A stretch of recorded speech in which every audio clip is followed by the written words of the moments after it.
Magandang araw mga ka-blessings, mula Luzon, Visayas, at Mindanao.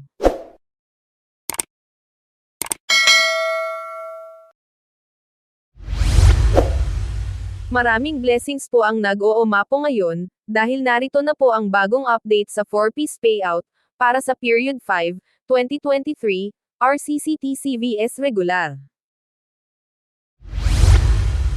Para sa Regular Conditional Cash Transfer, o RCCT, Period 5, 2023, narito po ang schedule. January 12, 2024. Region 3, Central Luzon, na binubuo ng mga lalawigan ng Aurora, Bataan, Bulacan, Nueva Ecija, Pampanga, Tarlac at Zambales. Region 8, Eastern Visayas, na binubuo ng mga lalawigan ng Biliran, Leyte, Katimugang Leyte, Damar, Eastern Samar at Northern Samar. Region 11, Southern Mindanao, na binubuo ng mga lalawigan ng Davao de Oro, Davao del Norte, Davao del Sur, Davao Occidental at Davao Oriental. Region 12, Soxargen, na binubuo ng mga lalawigan ng South Cotabato, Cotabato, Sultan Kudarat, Sarangani at General Santos. Kasama din ang Caraga Region, na binubuo ng mga lalawigan ng Agusan del Norte, Agusan del Sur, Surigao del Norte, Surigao del Sur at Dinagat Islands. Pwede na po kayong mag-withdraw ka-blessings, ngayong araw sa mga piling Land Bank Servicing branches nationwide.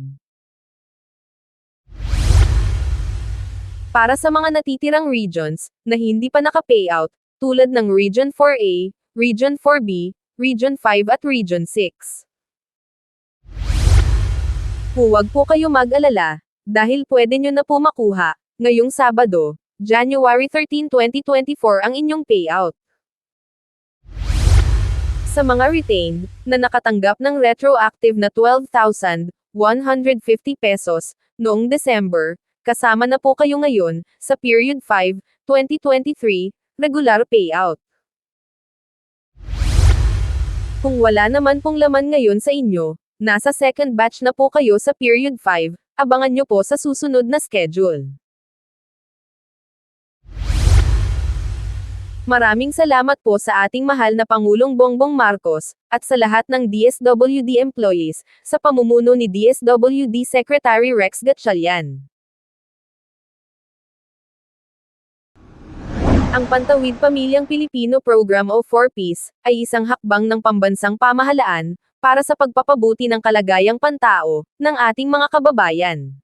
Nagbibigay ito ng kondisyonal na tulong pinansyal, para sa pinakamahihirap na Pilipino, upang pabutihin ang kalusugan, nutrisyon, at edukasyon ng mga batang may edad 0, hanggang 18 taong gulang. Kailangang matupad ng mga pamilya ang mga kondisyon ng pamahalaan, upang maibigay sa kanila ang tulong pinansyal.